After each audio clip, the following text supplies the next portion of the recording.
এই তরকারিটা হচ্ছে আমি পোড়া মানে হচ্ছে পেঁয়াজ এগুলো হচ্ছে পোড়া মশলায় রান্না করছিলাম। এটার টেস্ট একটু ডিফারেন্ট আসে। সেটা কিভাবে রান্না করছি আমি আপনাদের সাথে শেয়ার করি। অ্যাজ ইউজুয়াল মাছগুলোকে আমি স্লাইস করে মানে 4 ভাগ করে কেটে লবণ আর হলুদ দিয়ে মেখে একদম লাল লাল করে ভেজে নিছি, মানে হালকা ভাজা না, মোটামুটি ভালো ভাজা। তারপর একটা চুলার আগুনে আর কি 2টা টমেটো, 2টা বড় পেঁয়াজ, 3টা মরিচ আর একটা মাত্র রসুনের কোয়া হাই হিটে একদম ভালোভাবে পুড়ায় নিছি। ভালোভাবে বলতে বুঝাইছি যে পোড়ানোর পরে আমি একটু গুঁতা দিয়ে দেখছি যে এটা ভিতর পর্যন্ত সেদ্ধ হয়ে গেছে কিনা। একদম ভালোভাবে সেদ্ধ হতে হবে। সেদ্ধ যখন কমপ্লিটলি হয়ে গেছে তখন হচ্ছে যে আমি উপরের কালো অংশটা ফেলে দিয়ে ধুয়ে তারপর হচ্ছে ব্লেন্ডারে একটা পেস্ট করে নিছি।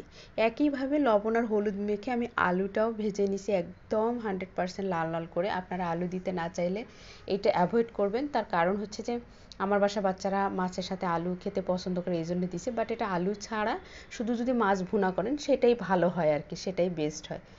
তারপর হচ্ছে যে এইটা যেহেতু আমার 100% মাছও ভাজা, আলুও ভাজা, তো অলরেডি তরকারিটা রান্না করার জন্য আর অনেক বেশি সময় দিতে হবে না। তো হচ্ছে আমি কড়াইতে তেলের মধ্যে অল্প একটু আদা, অল্প একটু রসুন দিয়ে মাছটাকে একটু নেড়ে অন্যান্য মশলা, গুঁড়া মশলা যেমন হচ্ছে জিরা গুঁড়া, শুকনো মরিচের গুঁড়া, একটু সামান্য পানি দিয়ে মাছটাকে ভালোভাবে ভুনা করে নিছি। নেওয়ার পরে হচ্ছে পানি দিছি মশলার, আমি বেশি ঝোল রাখবো না যেন মাখা মাখা থাকে এরকম। তারপর হচ্ছে যে মাছটাকে উঠায় রেখে আলুটাকে ঠিক একইভাবে নেড়ে মাছটা যেন ভেঙে না যায় এই জন্য উঠা রাখছি, নাহলে একসাথেই করতাম। সামান্য একটু পানি দিয়ে ওই যে পেস্ট করে রাখছিলাম সেইটা দিয়ে এখন জাস্ট একটু দমে রাখবো।